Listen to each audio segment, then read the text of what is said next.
but not too fast. Around about 153, probably thereabouts, which is a decent pace. Really just to set it up for the guys. So he's the pacemaker. There is Timothy Chariot. Reynolds is next to him, this very promising youngster who won his first 5,000 meters in the Doha Diamond League, just showing what strength he has. There is Chariot. He's a little nervous, but why not? It's always talked about Timothy Chariot being a hero of his, standing next to him. Now Habs went out really hard in Rabat. The Frenchman almost hung on, found himself passed in the closing stages. Ollie Hall, the Australian, Coleman, who had such a good year last year, Doyle, Giles, the same training group from the UK, although Doyle runs for Ireland.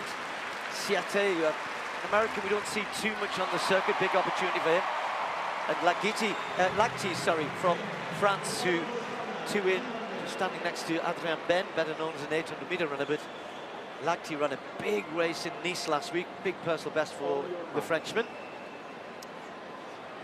1,500 meters, 3 3/4 laps of the track as usual. On the outside, the two Chariots.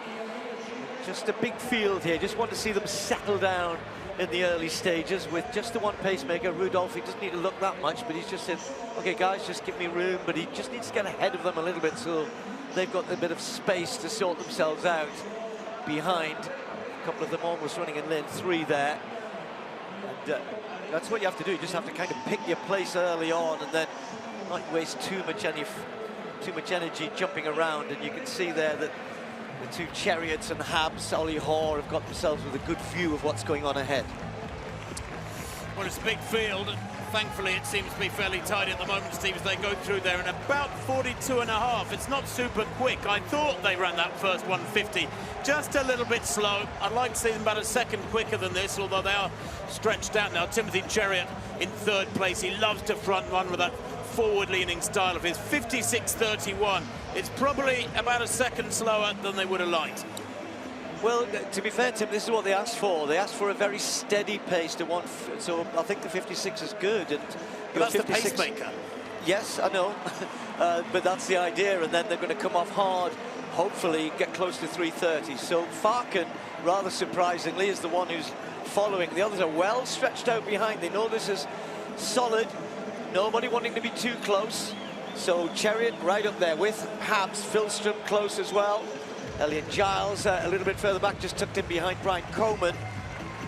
So as they go through with 2 laps to go now, 139, 138, 139 at the front there. So they're well stretched out, and 1 or 2 others really need to start thinking about getting closer on this 3rd lap.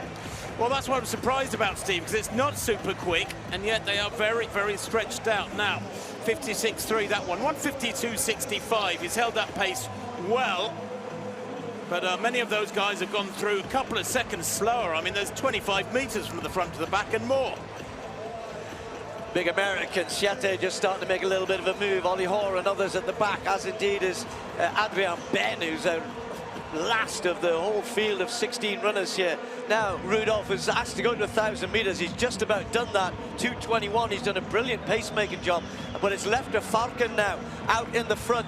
Timothy Chariot, where he's been since the beginning, very, very close. His namesake much further back and in a terrible position. Has got a lot of work to do.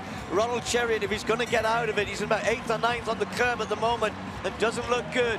Moving a bit closer is Brian Coleman. Habs is there, deciding not to lead it like he did in Rabat. Wants to try and see if he can kick Filstrom, Giles, and behind him Esai and then Siate. Coleman moves out. Habs starts to look for it. Chariot decides the time is right to go. Farken tries to respond, but can't hold them off. Where is Chariot? He normally finishes so quickly. He's still back in 8th or 9th at the moment. Habs is there. Moving on the outside, Riva, the Italian in the red, is just in about 3rd, 4th, 5th place at the moment. But Timothy Chariot, can he relive some of the great glories of the past? Habs is with him. He's holding him at the minute. And now he tries to kick away again. It's Chariot versus Habs. Who's going to get to the line? It's going to be Habs. Eases himself ahead. Has he got it? Yes, he has. And there's the winning time. Perfectly executed. 3:29.72. the fastest in the world this year. Timothy Cherry. Sub 3:30 clocking this year was by Jakob Ingebrigtsen at Lievan back in February, indoors, can you believe, for that indoor world record. But look at this, they're all there, and the place times as a result, supreme. Reynolds Cherry at 6th in 3:30.9. And Habs here. I'll tell you what, you have to say Timothy Chariot, he gives everything here, doesn't he? He works so hard for that. When you think how long he's been around. He was winner in Doha back in 2019. He was silver medalist in London 2017.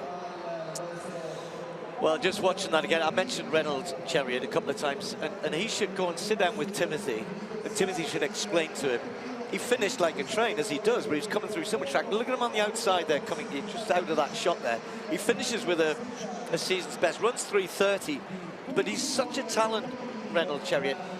I love Timothy. I think he's been great for our sport, and he's he's changed his training groups, and he's working with Lewandowski these days. If you mentioned that, Tim, sorry, but he has got the appetite still, which is what I love. He's still wanting to win. He's still wanting to improve if he can. Well done, Habs.